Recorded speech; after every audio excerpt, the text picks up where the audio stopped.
Hi, everyone. Welcome back. I'm with Pastor Ron Lehman. Mark. God, Mark. Mark. How are you doing? I'm It's trying okay. to get your last name right. I got an uncle named Ron, but you can call me Mark. Oh, man. Let's not go here, okay? Let's not go there. Okay. So, coming up, one of the biggest holidays, probably Right. the biggest holidays for Christianity, Easter. That's And it. I told you I was probably going to start by saying something. And the reason, Christianity, as a religion, is kind of different from a lot of other religions, and also even philosophy, like Buddhism and things like that, in that you need to be redeemed. So they have the concept of redemption for Christians. And of course, if you're not a Christian, you might wonder, well, what do you have to be redeemed for? Right. And I guess the reason would be? Well, sin. I mean, you gotta start from the beginning. Okay, so in a sense, let me go. I told you before. It's only one of the few days I get to show off a little bit. Adam and Eve were probably the only two people that had a choice, not to sin or to sin or not to sin, and they weren't born of man, right? I mean, God made them. God made them. Okay, so afterwards, everybody else after that is like, from man, and so we're born into sin. Okay, and sin is probably just the being away from God, all right, not being in His grace, hearing Him, all that kind of stuff. Okay, so that's as far as I probably want to get in that sense, other than, so we're born in sin, we're human beings, so we're going to do that, and the only way out of it, I guess, is to be saved. That might be, to Catholics, that might not be a kind of a concept, but anyway, you need to be redeemed, and you can't do it yourself. Right. You just can't find the way out. Yeah. Well, you kind of laid the whole foundation for why this weekend is kind of the foundation, the whole cornerstone of Christianity, of faith, for in general. You talk about Adam and Eve, you talk about sin, but you got to go back just a little bit further in the whole creation narrative, and where it says that God created man and woman in His own image. And so to understand the image of God means that God made man and woman with the ability to be in relationship with Him, to know Him. Right. What Adam and Eve did was they disobeyed God and they chose to do things their way. And so that is where sin enters in. And you can think of sin as rebellion, you can think of sin as going your way rather than following God's plan. It's kind of sin. I think I'll be God. That's very good. I'll do my thing. I know you've got your plan and everything, but I'm not hearing what you want as well as I'm hearing what I want. Well, if you read the whole Genesis chapter 3 temptation thing, the serpent says to Eve, well, if you eat this, you'll be as if you were a God. You'll be like God. And so Keyword as.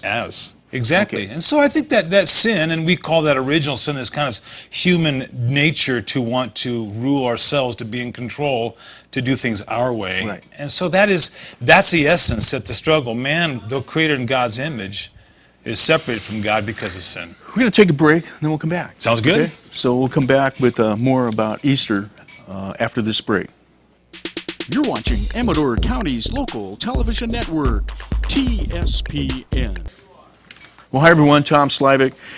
And so where were we on the story there? Well, we left off dealing with this problem of the entrance of sin. We talked about human nature being what we call original sin because of Adam and Eve's fall. So we have this idea that man is, though created in God's image, is separated from God and able to have intimate fellowship with their Creator because of sin. So because sin exists, you can't know God until sin is dealt with. And so that's why we come to this whole Easter season.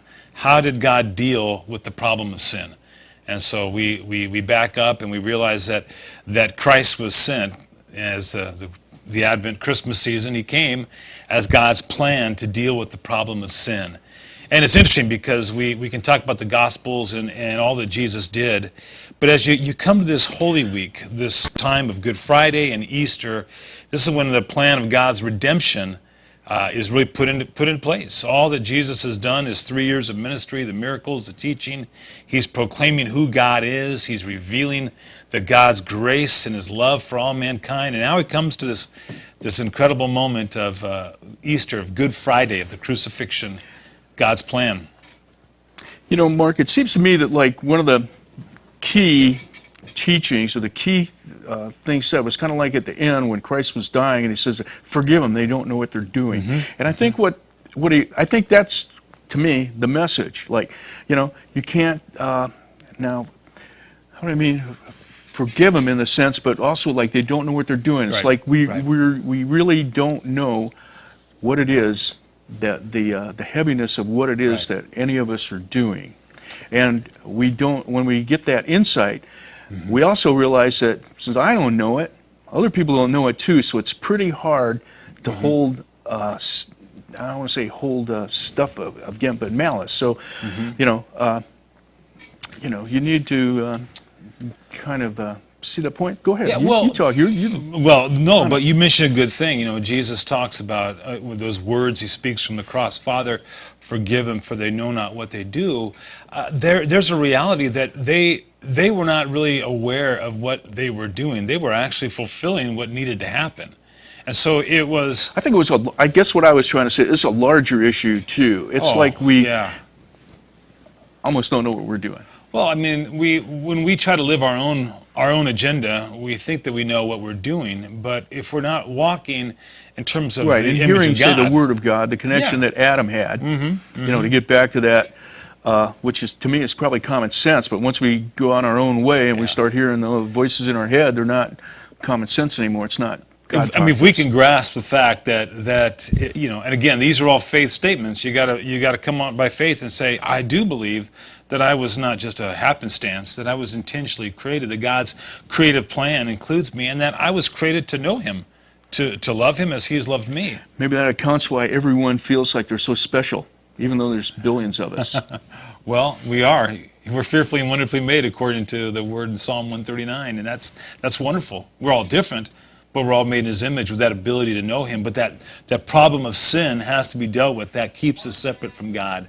And that's where we come to this whole coming of Christ. And after the break, I'll go a little deeper about I don't know that. if we have after the break, so I'm going to give you a minute. What message then did Jesus bring to help He said, get people away from sin? He said, He came to take the sin of the world upon Himself. He came to die by being the sacrifice, by saying, I who lived a sinless life will be the sacrifice for all mankind. And if you believe in me, you will live. You'll have life abundant, life eternal, and the freedom from sin. He'll set you free. That's the Good Friday message, and that's the joy of Easter.